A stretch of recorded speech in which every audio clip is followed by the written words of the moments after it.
बच्चों तो हम लोग क्वेश्चन नंबर 18 देखते हैं। क्वेश्चन नंबर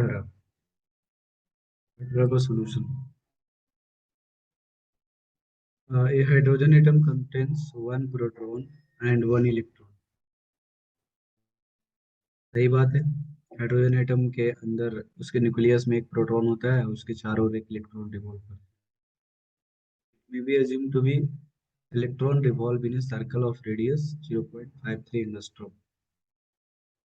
तो अपन मान के चलते हैं कि जो इलेक्ट्रॉन होता है वो न्यूक्लियस के चारों ओर सर्कल में घूमता है। उस सर्कल का रेडियस 0.53 एंगस्ट्रॉम दिया हुआ है with the proton at the centre. Proton centre पे है और उसके चारों ओर इलेक्ट्रॉन चक्कर काट रहा है। The hydrogen atom is said to be in ground state in the case. इस केस में हाइड्रोजन एटम को ग्राउंड स्टेट में बोला जाता है। जब रेडियस 0.53 एंगस्ट्रॉम होता है तो hydrogen atom is said to be in ground state. And the magnitude of electric force between proton and electron of hydrogen atom in its ground state। तो ये हमसे पूछ रहा है find the magnitude of electric force. कितना electric force लग रहा है इसकी वैल्यू निकालना है। कूलम्ब्स लॉ पे बेस्ड ये सवाल है, सिंपल सा है। बोल रहा है कि प्रोटॉन जो है +1.6 × 10⁻⁹ प्रोटॉन सेंटर पे है और इसके चारों ओर सर्कल में इलेक्ट्रॉन रिवॉल्व कर रहा है। इलेक्ट्रॉन है, इलेक्ट्रॉन पे चार्ज -1.6 × 10⁻⁹ इस प्रकार से रिवॉल्व कर रहा है। ये पूछ रहा है कि इलेक्ट्रिक फोर्स कितना लगाएगा F। दोनों चार्ज है, इक्वल और अपोजिट चार्ज है, तो चार्ज एक दूसरे को अट्रैक्ट करेगा। प्लस माइनस चार्ज है तो अट्रैक्ट करेगा सेंटर की। फोर्स कितने के बराबर होगा? K Q1 Q2/r²। ये का वैल्यू इतना होता है। Q1 है 1.6 × 10⁻⁹ और दूसरा चार्ज भी उतना ही है 1.6 × 10⁻⁹। ये Q1 magnitude Q2 magnitude by r²। दोनों के बीच का सेपरेशन रेडियस के बराबर है। रेडियस कितना दिया हुआ है क्वेश्चन में? रेडियस दिया हुआ है 0.53 एंगस्ट्रॉम। 0.53 एंगस्ट्रॉम मीन्स होता है 10⁻⁻10 मीटर। रख दो 0.53 इंटू 10⁻⁻10 का होल स्क्वायर। बिल्कुल कैलकुलेशन है यहाँ पे।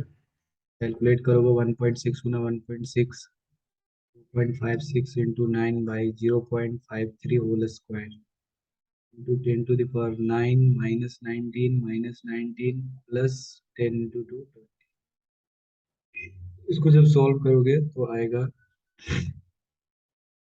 ये आंसर आता है अप्रोक्सीमेटली 8.2 इंटू 10⁻⁻8 न्यूटन।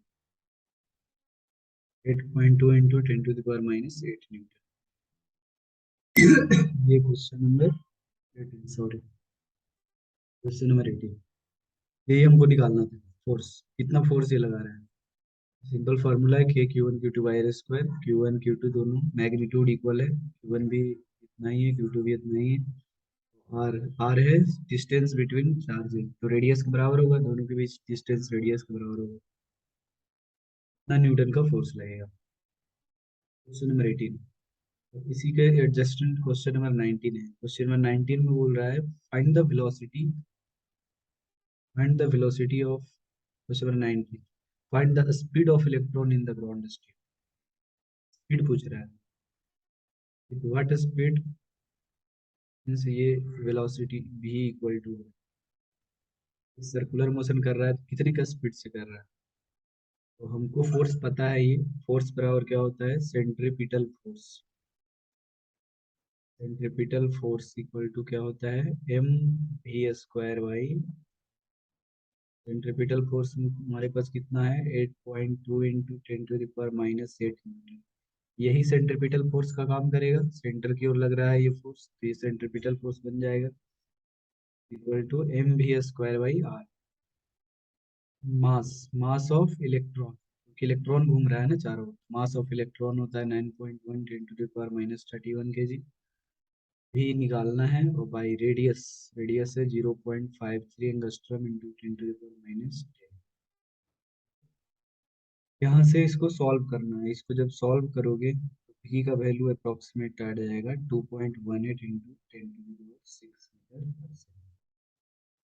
सॉल्व करोगे सबको उस तरह लेके चले जाना, राइट साइड लेके चले जाना, v स्क्वायर का वैल्यू निकाल लेना, वहां से v का वैल्यू निकल जाएगा 2.18 इंटू 10⁻6 मीटर पर सेकेंड। ये एक सवाल था इस प्रकार का। ठीक है, आई होप आपको समझ में आ गया होगा सोल्यूशन। अगर नहीं समझ में आ रहा है, कोई समस्या हो, इसमें कहीं पे कोई दिक्कत अगर हो तो उसको कमेंट सेक्शन में आप लिख सकते हो, तो मैं रिप्लाई देने की कोशिश करूँ। Okay, thank you, thank you for watching the video.